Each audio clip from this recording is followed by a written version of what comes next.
Good evening. I'd like to call to order the Cumberland School Committee on Thursday, September 28th, 2023 at 7 o'clock p.m. Before we get into the agenda, I would like to have a moment of silence for Ray Andrews, one of our crossing guards.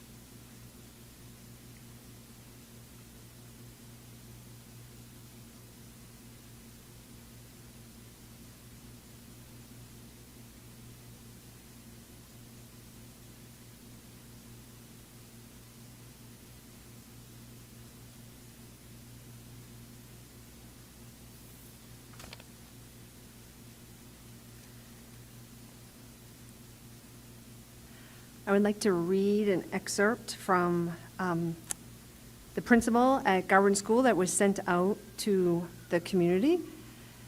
For years, Ray had been the friendly greeter on Diamond Hill Road every morning and every afternoon. Rain or shine, his cheerful wave met every commuter, bus, and person walking by. After a year at the transitional building, the Garvin community was eager to return home to Garvin and our community. This was equally true for Ray, and he decorated the front of the school with a welcome home banner to celebrate their return. Recently, Ray was recognized as an unsung hero of Cumberland.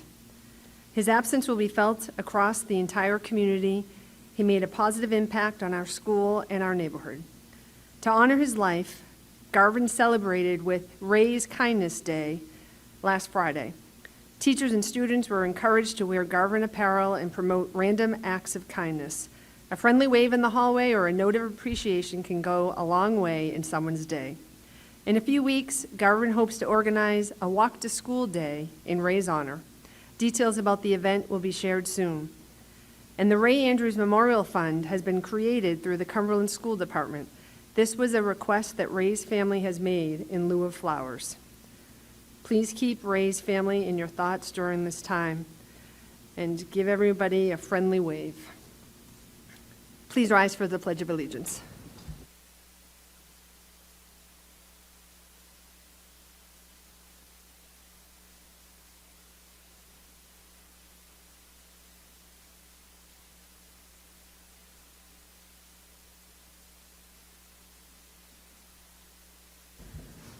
The next item on the agenda is approval of agenda. I need a motion to approve. Motion by Mrs. Rogalski. Second by Mrs. Vogel. All in favor? Aye. That passes 7-0. And then the next item is the student government report.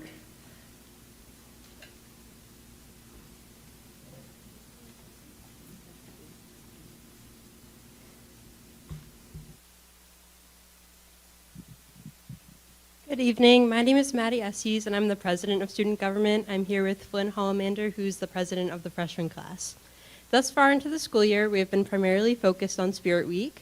Our theme this year is Disco Fever. We have the classic events planned, such as Powder Puff on Wednesday at Tucker Field, Class Clash on Thursday in the Wellness Center, the football game on Friday at Tucker Field, and finally the dance Saturday night in the Wellness. We are also bringing back decorating the hallways, where each class gets a wing to compete to decorate the hallways. That will be Monday after school. This year, we have a new event for Tuesday. CHS Trivia will replace what is normally lip sync, where a CHS Kahoot will be made and students will compete to win points for their class. We can tell the school is super excited for this upcoming week, as are we. Another thing we are doing this year is bringing back babysitting for faculty and staff children at back to school night. This will give our teachers with kids one less thing to worry about. We bought games for them and are excited to help out. Coming up in the next few months will be Fill a Truck. This was a super successful event in years past that we get excited to do again. All proceeds and donations go to Happy Basket program that benefits those in needs from the Cumberland community. We have not finalized details about this yet, but are excited to get planning and hoping to make it our most successful year yet. Overall, we are super excited for the student government crew this year and for the events to come. Thank you for your time. Thank you. Keep up the great work. Next on the agenda is the consent agenda. Item A, approval of minutes from the regular meeting 9/14/2023. Item B, approval of minutes from the executive session 9/14/2023. Motion to approve by Mrs. Rogalski. Second by Mrs. Feather and Mrs. Vogel. All in favor? Aye. Opposed? That passes 7-0. Next on the agenda is personnel announcements. Mrs. Dresik. Thank you. We have 2 appointments this evening. Effective 9/11/2023, Michelle Connors, paraprofessional in the Success Program at BF Norton. Effective 9/25/2023, Ian Ingalls, custodian nights at Community. We have 2 resignations, one effective 9/18/2023, Jackson Sperry, elementary education in the Success Classroom at BF Norton. And 9/26/2023, Robert McKnight, grade 7 math in McCourt. And we have 1 coaching appointment, effective 9/18, Brendan Guerin, assistant football coach. Great, thank you. Any comments? Next on the agenda is report out of executive session meeting on 9/28/2023, report out of executive session votes. We did not take any votes in executive session. And the next item is the vote to seal the minutes of the executive session. Motion to seal by Mrs. Rogalski, second by Mrs. Vogel. All in favor? Aye. Opposed? That passes 7-0. Next on the agenda, the superintendent's report. Dr. Thornton. Good evening, Madam Chair. First up, we have a couple of guests. Mayor Mutter is with us. He can come up and talk about our first topic, which is Learn 365 RI, along with Mr. Damana. Gentlemen, you could take it away. Good evening, everyone. Good evening, Madam Chair, members of the committee. So this evening, I asked the mayor to join me here to talk a little bit about the Learn 365 grant that he played an integral role in helping us get. So he's going to provide his perspective on the background of the grant from his involvement with the governor's office on it. And then I will answer any questions that you may have about the grant. But just before that, I want to say that he does deserve the credit for the grant, because if he didn't back or support us on it, we wouldn't have even been eligible, number one. He and I had several conversations over the summer, and there was a lot of back and forth with this grant, but we finally were able to get it over the goal line with his hard work, so he really does deserve the credit. And lastly, since I've been in this office, I haven't met too many mayors in my life, but he has always taken a vested interest in things that we're doing academically. I mean, you know, I'm not sure how many mayors visit assistant superintendent's office and sit and are actually interested in academics and the things that we do. And so I just want to thank him for that. So thank you for coming here on short notice. Jeff Mott at 12 Scotia Drive. Well, I think the assistant superintendent is being too kind. It was the Learn 365 grant is student achievement, student attendance, and then some federal aid applications to increase that. So when I spoke to the governor about that, and you know, as far as student achievement is concerned, and this is no disrespect for other providers or after school, or before school, any other entity that's involved, but you know, we've seen a substantial increase in student achievement in recent memory, and so if we're going to improve student achievement, it was my feeling that we would, whatever funding we could get, we would keep it in the school department. And I would be interested to see if we're the only ones who did that, because I think quite possibly we might be. So, but Mr. Damana did all the work, and I did wrestle with the decision, but did make it by like 3:58 on the Friday. It was due on 4 p.m. just under the wire. But so I'm just going to use this opportunity actually, because I think a lot of times the achievement gains, we take them for granted. And you know, I sent out a report to the council today. I think collaboration, it's in most places it's very elusive, and so here we've enjoyed a lot of collaboration with the school department and all the town departments and people pitching in, and I don't want to lose sight of the fact that we're deeply appreciative of that, right?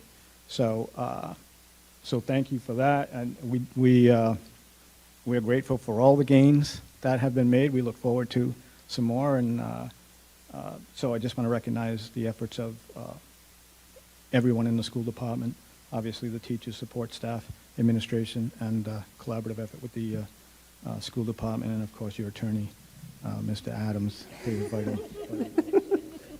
I will say there was one, Mr. Devine did reach out to me, the Learn 365 grant.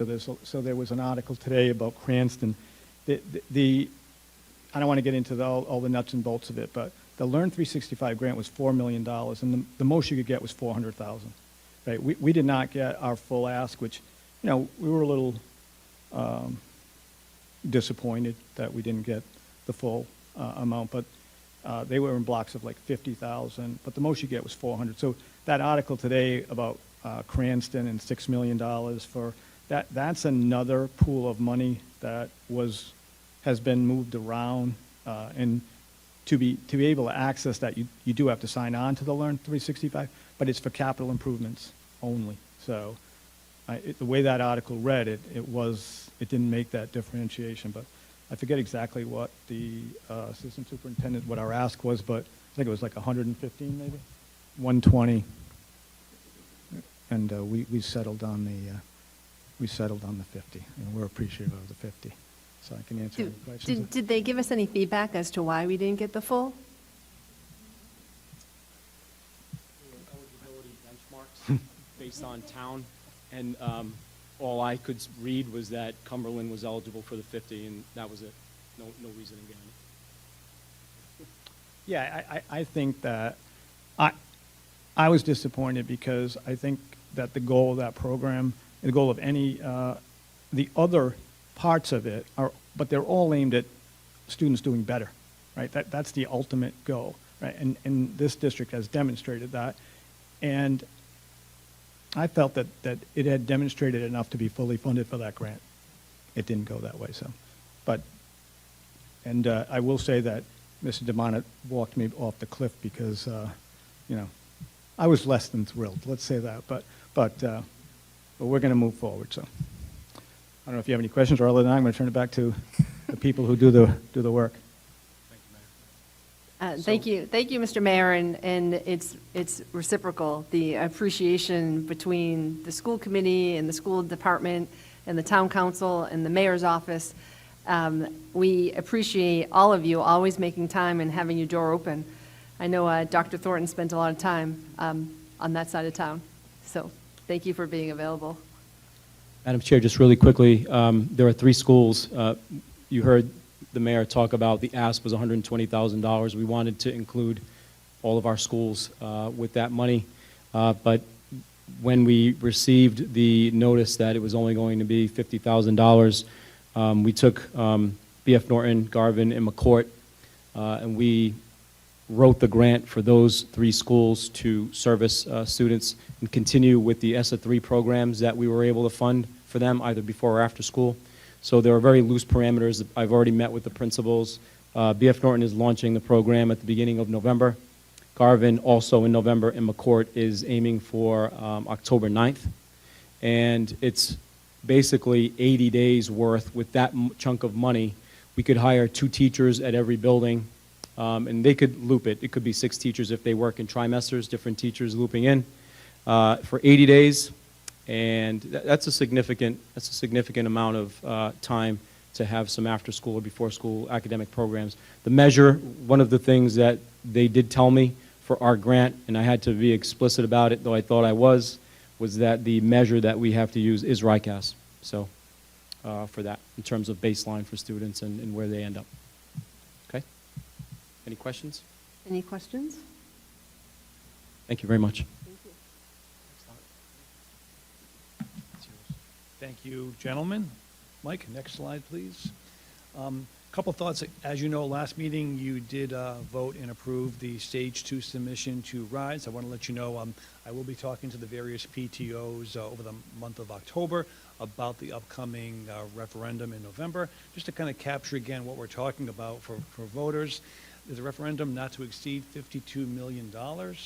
And right now the reimbursement is changed a bit. It's from 54.8 to 59.8, and It's down from 63.8 because of the wealth of the community every year changes and have a recalculation, so that's our new metric. We should know the number before the election. Our team's meeting with RIDE as our submission is being reviewed, and we'll know if it's 59 or the 54. So that's the accurate number for reimbursement. And just to recap what's in the bond for everyone, obviously, you know, we have the proposed new BF Norton School.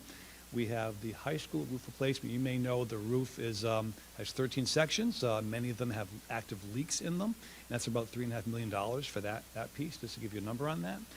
Some safety work at North and the elevator, as well as McCourt.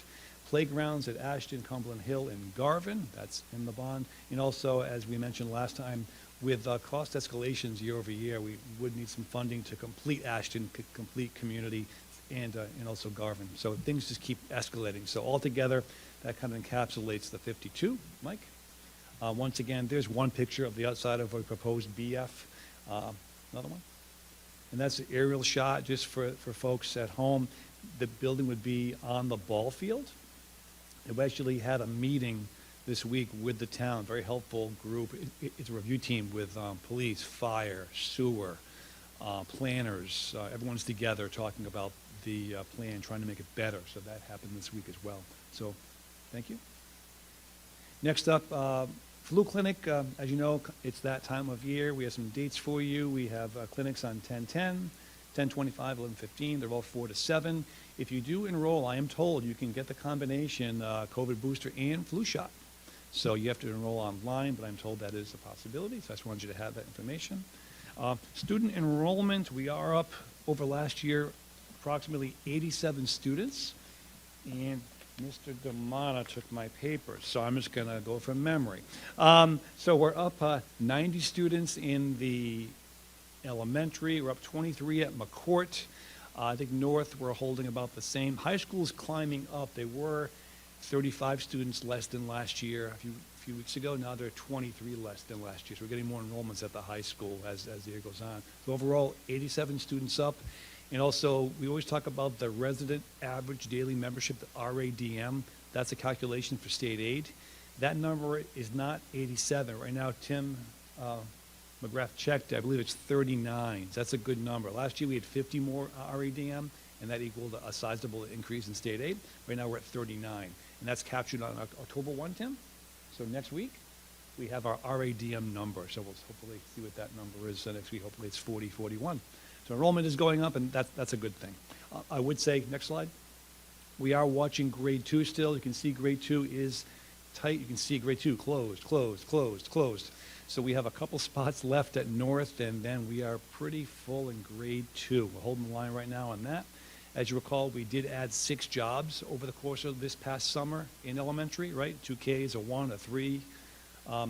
So we are adding teachers, and it's good to get more students, so we just keep being mindful of the sections, trying to balance the classes. So that's how that works. I'd also mention, I know people are asking about community school, and what are we thinking of as far as release of our thinking as far as next year when we have to go from 5 tracks to 4 tracks.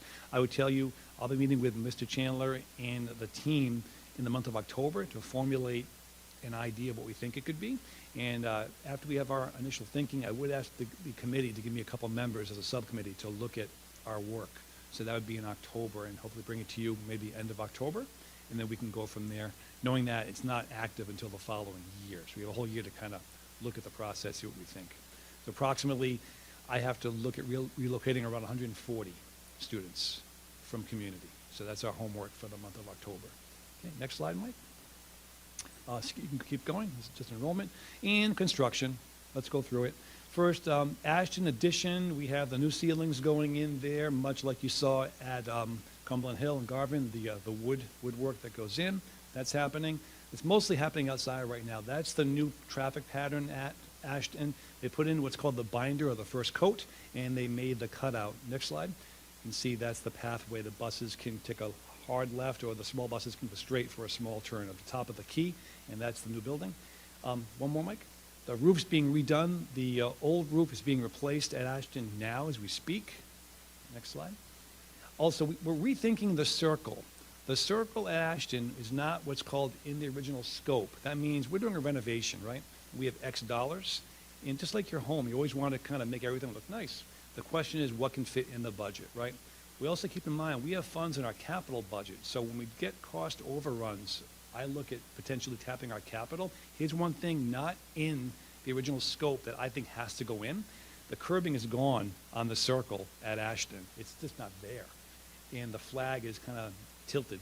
So that's going to be in our scope, just so you know, that's going to be an add. Also, we're going to be paving that circle so that our front door will look nice at Ashton. We'll make sure everything looks nice. I just want you to know, we're always looking at, what's in the scope, what's out of the scope, and how do we make it all work. So I just want you to know that's on our list. Next, Mike. That's just the roof being redone at Ashton, being stripped as we speak. And this is a Garvin now. We had several issues at Garvin. This was a remedy for the front door, the new front door of Garvin. We just put in a new drain. It's a 12-inch drain. It solved that flooding problem. That was fixed last week. This is the new addition now. The sheetrock is done, the taping is done, and they're painting. So that's in the Da Vinci room. Next slide, Mike. Another view. You can see all the sheetrock's in, and they're painting that next week. They put an archway in this front window, an accent window on the front. That's the front of the cafeteria. Next slide. That's the food service area. Just like you saw at community school, that's where the food will come out. You'll have a roll-top door there. Next slide. That is the Da Vinci room, another view.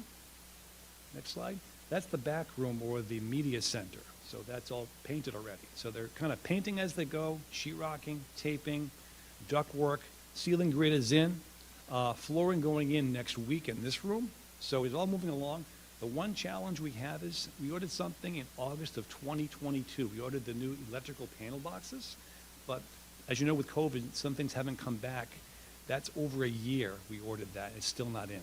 So we are told it's going to be shipped. We still are looking for that mid to late October date. It's actually moving faster except for the electrical. So it's really encouraging seeing all this work going on. Next slide. That's just a view of the common or borrowed lights looking out from the media center. And that's a hallway going back. After kids eat lunch, they would leave the caf and go straight out to recess out that door. So that's how they would go out. And that's how they'd walk to recess. That's being reseeded or seeded, hydro-seeded next week. We held off because of the rain. It'd wash away. So that's all going to be seeded now, front and back, probably Monday, Tuesday after the rain goes this weekend. And this is something in the new addition. It's complicated. I was told basically the water pressure isn't where it needs to be at Garvin. So the new addition is all sprinkled per code. To sprinkle in Garvin, you need this pump system to make it have enough pressure to sprinkle the building. So that was the add we had to put in Garvin in the closet. The flagpole's going up at Garvin. The base is in. That's the flagpole. Probably go up, I'm thinking, tomorrow. So it's actually not that heavy, not as heavy as it looks, but it goes up. The sign is still a few weeks out, so we're waiting on the sign.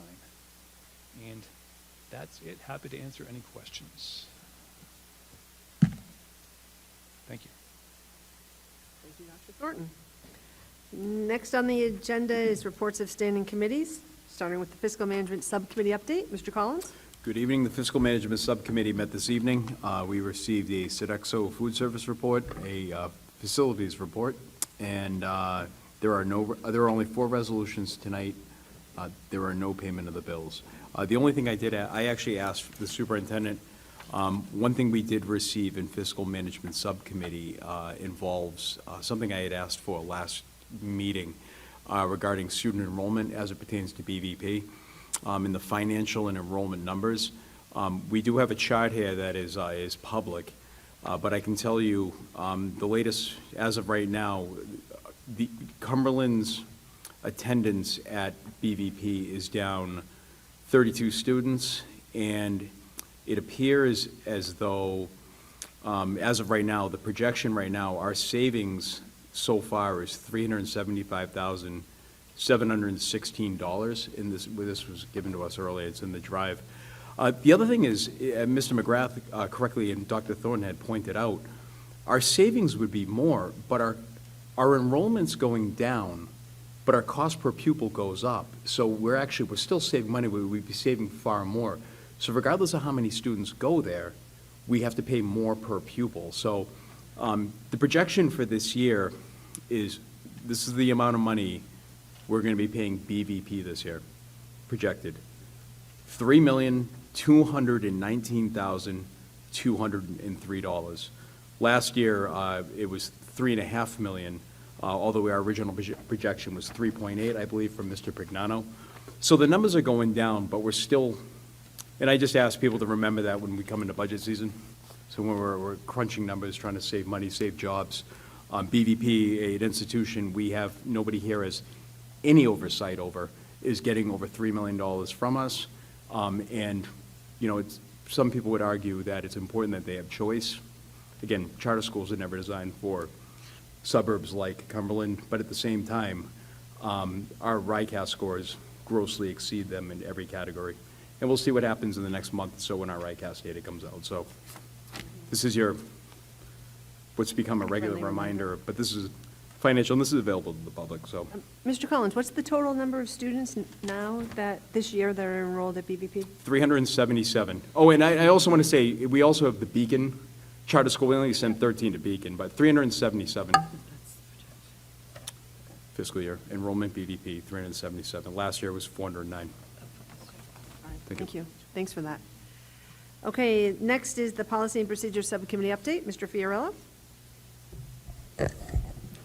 We did not meet. Next is the Achievement and Communications Subcommittee update.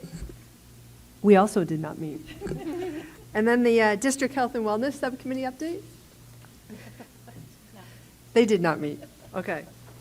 Moving on, next item is comments from the public. If there's anyone from the public who would like to speak, come on up to the microphone. All right. I see you, President Kitch. Thank you for being here. Next item on the agenda is new business. The first item, CHS 10-year accreditation overview, New England Association of Schools and Colleges. Mr. Costa.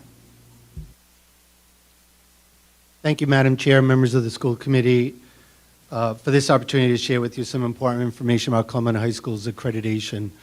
The last time Cumberland High School went through this accreditation process was 2013. The decennial visit now, as you're about to see, is going to happen in 2016. For those of you who might be familiar with or not familiar with this process, it's a major undertaking for our school and our entire community. So why is accreditation important? This is an opportunity for us to be measured against NEASC standards in terms of being able to deliver a certain level of academic rigor to our students. I'd like to think that we deliver a high level of rigor, but NEASC will come in and they're going to measure us against their standards. This here is directly from NEASC website. So why NEASC accreditation? Students, parents, and the public government community leaders and other institutions are assured a school has the resources to provide a high quality learning experience. So tonight, I just wanted the opportunity to share some information about the process and to give you a little bit of insight in terms of who's involved with the process, and you will all learn that you will also be a part of the process for accreditation. So to highlight some of the major steps along the way, by March of this year, we will need to have completed a self-reflection in alignment to the NEASC standards. This is in preparation for a collaborative conference that will be held with a small group of peer educators. Educators from other schools will be visiting us this year in March. Collaborative conference is a new step in the accreditation process. They've been doing it now for 3 or 4 years, where they come in before the decennial and kind of give feedback so we're better prepared for the decennial. So this is a positive thing that they do for us. They will give us some feedback after they come in their March visit, and then we will have to develop and implement a plan. We will go through their recommendations, and we will make a plan for making some changes at our school. Then just before the decennial visit, we will write another reflection. We will write a report letting them know what we've done so far following that collaborative visit. So when that decennial visit happens, that's when our accreditation is awarded to us by NEASC. With that report, they will give us some commendations of things we're doing well. They will also give us some recommendations regardless of our accreditation status. So just for some awareness, these are our standards for accreditation. So we have student learning, learning culture, professional practices, learning support, and learning resources. But just to give some idea of how NEASC will look at this, take learning supports, for example. For learning supports, they might look at something like, are we providing enough mental health support for our students in our school? They will also look at something as small as, is the library open after school for students to access? So they look at all aspects of the school in an alignment. So each one of these standards have several points that we have to meet, or several descriptors that we have to meet. And again, their report, both after the collaborative visit and after the decennial visit, will give us some recommendations for improvement. So here are the important dates. Self-reflection completed by the spring of 2024. And then the 2-day collaborative conference visit will happen on March 11th and March 12th. We will need to set up some interviews with community members, parents, students. I'll share a little bit more about that in just a few slides. And then following that collaborative conference, their next visit will actually be in 2026. But that 2-year window between 2024 and 2026, it's not only important to make those changes, but we really want to embed them as part of our culture. We really want them to be things that are operational. So another important thing that we have to do is NEASC asks that we assign leadership positions to members of the staff that don't include school leadership. So I am very pleased to announce that one of our English teachers, Audrey Berthium, and the social studies teacher, Christina Gugliardo, they're going to be co-chairs for our NEASC visit for 2026. Their work has already started. So here we are in the fall of 2023, and they've already begun preparations for that decennial visit in 2026. I couldn't be more excited for them. They are both very accomplished teachers, and they have the tools to organize us during this undertaking. And their next steps are very important. So their next steps will be to build a steering committee. There's a lot to review, a lot to look at, to support the collection of evidence and lead groups through some of this important work. And then in the next couple of weeks, we will have to put together our self-reflection team to start looking at the standards and start collecting evidence for the collaborative visit this March. And then later on this year, and then again for the decennial visit, we will have to organize meetings with all stakeholders, teachers, students, parents.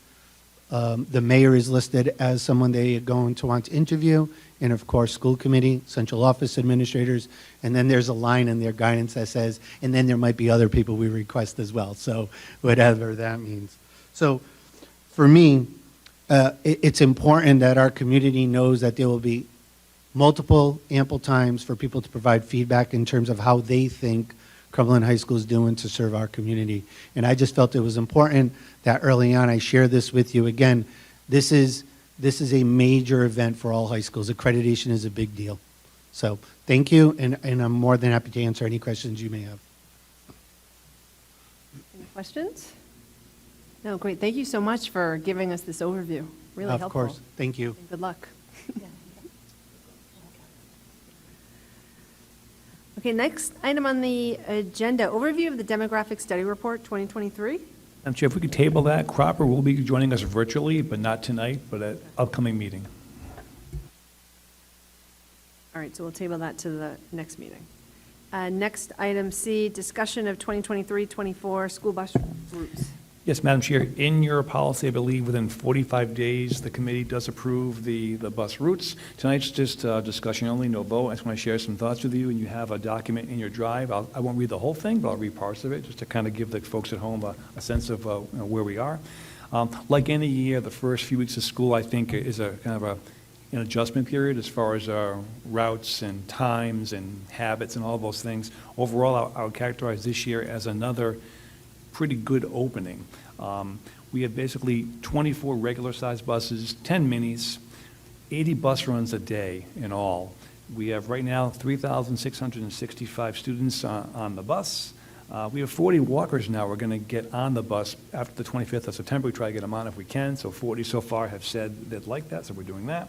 And we did pull GPS for the first few weeks by schools. You can see in your packet. But to give you a sense, for the PM runs, that's where the challenge is. Right now, we're at a 7% late rate, if you will, for the PM.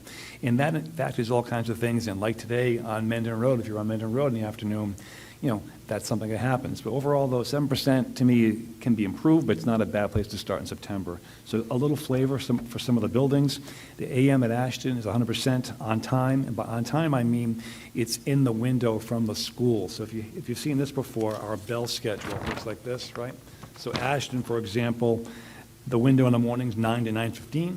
That's when the bus would come to be on time. In the afternoon, it'd be 3:41 to 3:56. So I know sometimes folks think we're looking at every bus stop, and if they're getting there on time, we do try to adjust the times we believe they'll get to a bus stop. But right now, we're looking at, in terms of the contract with Durham, what's on time to a school. So having said that, AM, Ashton, 100% on time. PM, there were 4 buses outside the window. BF Norton, and they have AM, they had 11 lates, mainly bus 8 and bus 41, and those are getting better. We're working on those. The PM, they had 2 lates at BF Norton over the first part of the year. Community AM, 99% on time, so that's good news. PM, we have some challenges on a couple buses, and we're working on that. You can see that in the notes, but that's a challenge, a couple locations, a couple runs. The high school, I don't think I've ever seen this before, 100% on time, AM and PM, completely on time in the window. Cumberland Hill, AM, 100% on time. PM, we had a few buses late. You can see those, 46 and 33. Garvin, we were 2 times we were late in the AM at Garvin. It was bus 9. The PM, we had a few buses late as well, I believe 4 times. On McCourt, AM, 100% on time. The PM, we had 1 bus outside of the window, bus 23. And North, 1 late in the AM, and the PM, there were 6 late. So we are tracking it, and we are looking at October 1, which is next week, as far as starting to implement the contractual piece with doubling up and being outside the window. So that's kind of where we are as far as the buses. As you know, we always look at bus and bus stops in concert with the police. They deem what a safe stop is, and that's how we work it. And I know when people think about buses, usually 2 things come up. The first thing is people would like to have a bus stop closer to their house. And second thing is people will complain when buses are late. I would tell you these 2 things are connected. And the more stops you add, the more late you will be. So it's somewhere in the middle is where you have to be in these things. We have to transport, several thousand students and do it efficiently. So that's kind of how it works. But I'm happy to take any feedback. And if you have any questions, I know I can bring them back to Ms. Walton or Durham. Any questions? Any comments? This report is really helpful in the way that it's outlined like this. I think it's the first time we've seen it in this kind of format. It's very helpful. This is from Ms. Walton. I will inform Yeah. her. Let her know. We like it. Okay. All right. Thank you. Next on the agenda, item D, discussion and a vote to add, remove account holder names in the North Cumberland Middle School and Joseph L. McCourt Middle School checking accounts. Dr. Thornton? Yes, the clerk, I believe, has a document. We're talking about at the bank at Navigant, just to clean up our process. Mr. Pignano is still on the checkbook, if you will. He needs to come off, and Tim McGrath has to be added. I would stay on, and also the principals would add Pam Storm at McCourt, and we would remove Jay Masterson. So if you want to read both, Madam Clerk, if you have both documents, if I missed anyone, we could read the exact language, if we could. Oh, you would like me to read it? Or anyone could. The clerk could, or Oh. I can. Yeah, just make sure I don't miss anyone. We have to have a motion and have you vote on it for the bank to make the change. Hold on. Do we need to do these separately? Yes, two different votes. Okay, so this first one says, as of this date, Please add Timothy McGrath as the account signatory for checking accounts listed under North Cumberland Middle School. Please remove Alexander Prignano from all accounts listed under the above referenced account. Philip D. Thornton is to remain as an account signatory for the accounts. So this is the first item of adding Timothy McGrath and removing Alexander Prignano from the North Cumberland Middle School checking account. I'll make a motion to approve what Mrs. Friedman Oh, just said. excuse me. What? Okay, Mr. Fiorello makes a motion to approve, second by Ms. Smith. Discussion? Yes, Sorry, that's the North Cumberland Middle School? yes. Right. Yeah, Ms. Coughlin is not listed as a continuation, so I do believe that we just have to modify as well as Dr. Thornton, that Ms. Coughlin has to be on there as well, as a continuation of, like, there's no change to her, they're both signatories outside of the changes that are happening. Okay. So do we need to?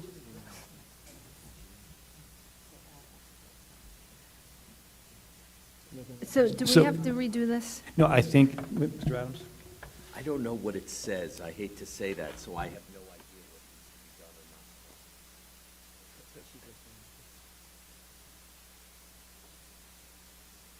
Sorry.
Madam Chair, I'd like to retract my motion.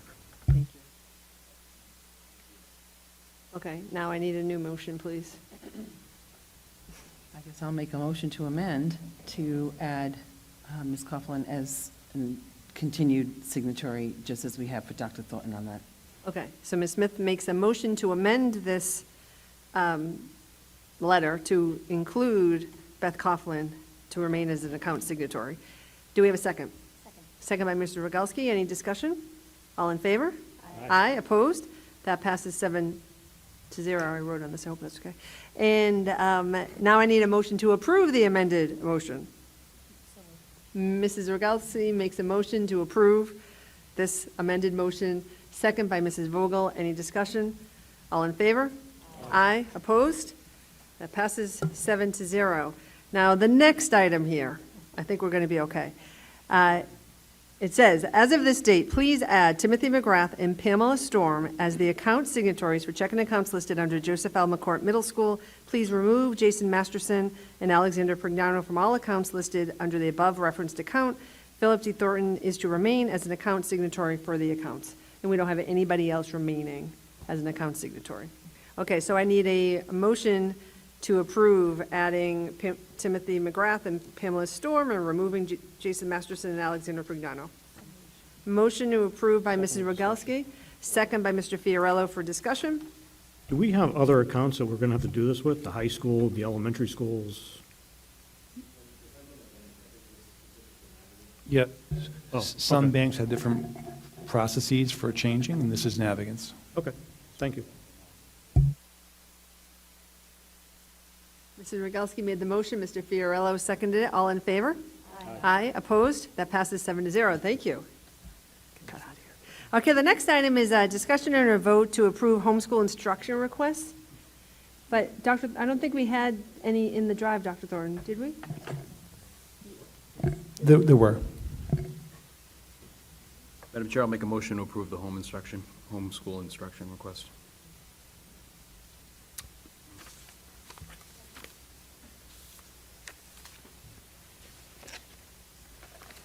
I don't see them, but, Yeah, it was under, right.